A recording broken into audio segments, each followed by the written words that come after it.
that was recorded in 1986, and we're hoping that one will be out. You know. Yeah, you said that CMT, they have the rights for the songs for the CD, and are they holding the CD, or are they waiting for the right time to be? Well, they have the rights to it because we recorded the stuff there, and we don't do that anymore. But so it means they can release it when they want, and they have to be focused. And sometimes they're focused, and sometimes they're not. But they haven't been focused around this. And so it's up to them. They can release it whenever they want. They're waiting for the right time. I don't think they're really waiting for the right time. I think they're just not clear on what they're doing. But usually everything they record they release sometime because otherwise they don't make their money back, and so usually that's enough in itself to motivate them to release it. Do you feel as comfortable with the repercussion unit music as you are? I don't really. No, I mean I don't like playing the repercussion unit music, the stuff that's been recorded. It's that was a long time ago. That was 10 years ago, and the feeling of it is not where I'm coming from really. But I like to get together with repercussion unit when we're just improvising and making new music right in that moment, you know, and that's a lot of fun. On that global warming album, there was a line in that implied that you want to think globally. Is that true? Is that also a political statement as well? Oh, I don't know. I don't think it would be political. I don't know how it would be political, but I mean, it's anti-political. Yeah. But it implies that you want to gather for all music together. I don't know what quote that is actually, but I mean I guess that's true. I'm sure. How would you describe your solo work as a development of your? You mean the old stuff? Yeah, also. There's no relationship. I mean, funk kind of what? Perfect work was kind of funk. Funk. Yeah. Yeah, I guess. I don't know. I mean, that stuff was a long time ago. I don't really remember too much about it. I was in a completely different place, and the reason I was writing music at that time was not for the same reason that I do music right now. So, I think I hope some people like it. That it makes some people happy that the music was there. But you don't see any line. There's kind of a line, I guess, but it's the feeling. There's no line in the feeling for me. I can't really relate to that stuff anymore. I would never do music like that again. Maybe after 30 years you are able to find that line. I don't know. I mean, I have to just keep moving forward. When I listen to that stuff, it doesn't really do for me what the new stuff does. You know, there was something about it that was just not. I don't know. It's something about it that was good. On the other hand, it was a difficult time in my life. I was going through divorce out of a marriage that was breaking up, and it was a difficult time. I was away from my son.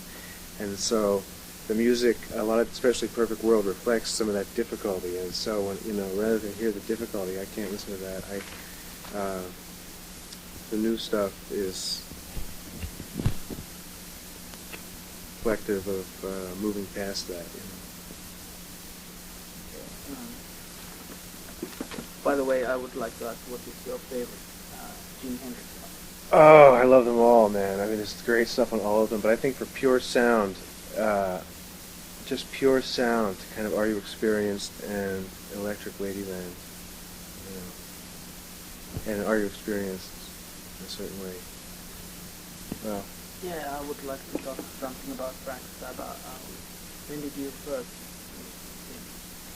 sing? 1973 or 4.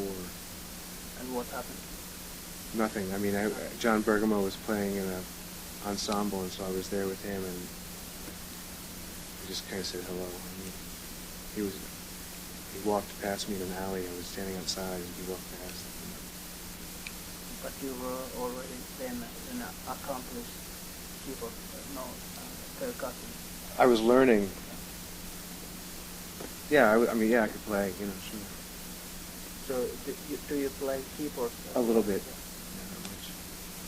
What's your musical background? Do you have any education? Yeah, I just studied with teachers when I was in high school, and then I went to college, California Institute of the Arts. And I guess I learned how to play mostly in by playing in bands, you know, rock bands. There was a drummer, jazz bands, and then jazz ballads, vibes, and so the percussion ensemble music, which is John Cage and Harrison. We used to play Steve Reich's marimba. So you had to study modern classical. Yeah. Score as well. Yeah. Playing music of, you know, I mean, chamber ensemble kind of stuff. Yeah. Debussy and who else? Xenakis. Sorry? Xenakis, yeah, that I I learned. What's the name of that piece? Oh man. Anyway, yeah. All that stuff. I never really liked that stuff. There's no feeling in that music for me. I mean, it's so cold and so mental.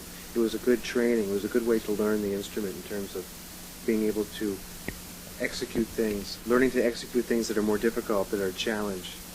But in terms of music, you know, is there music there? Stockhausen, all that stuff, I don't know. It's okay, but for me, it just doesn't get it. It doesn't get, there's no heart, you know, blood, you know. So, It's too mathematical. yeah, it's just so clinical, you know. I mean, so I only did that stuff as much as it was interesting to me, and then I really moved beyond. I actually spent more time playing music from South India than doing that other stuff. How about Juarez? Varese? Yeah. Ionization, in the piece Ionization. You have played it. Oh yeah, many times. Do you like it? Hundreds of times. I love it, yeah. Beautiful. But still, see, that's the other thing too, is just, you can like these pieces, okay, it's a great piece, but it's a matter of what you choose to do as a musician. If you're going to dedicate your life to getting that piece as good and better and better and better, and now you're the best player of that piece, or of any of these pieces that are written, but every time you play it, it's basically the same. And for me, that was the breaking off point where I lost interest, because I like to do it every time new and different, and that means that this thing of learning people's compositions, you know, is limited. You know? So how did you end up playing in Frank's band? Well, I met him through John later on, and then we went to record on the Black Page with Eve Underwood, and Because you played the overdub. we played the overdubs with Ruth, the three of us, John, Ruth, and myself, and then 2 months later, I joined Frank's band.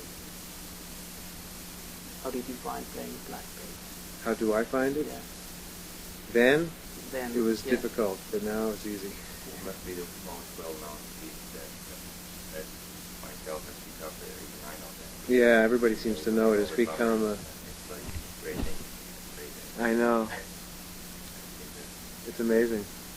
Yeah, It's Steve Vai did that on guitar later. Yeah. Yeah.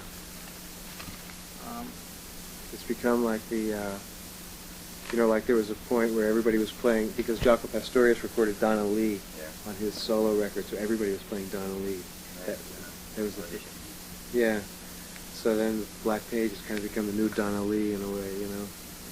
I was at a music school doing music therapy work and working with music therapists, and I was walking down the hallway and I heard two marimba players practicing Black Page. This was just last year, just out of nowhere. These guys are playing. It's funny. What year it was? 1995.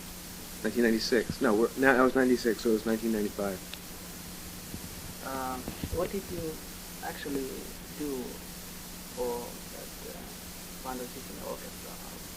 I played various percussion parts, mallets mostly. Yeah, this was that piece called Moon and Herb Vacation. Yeah.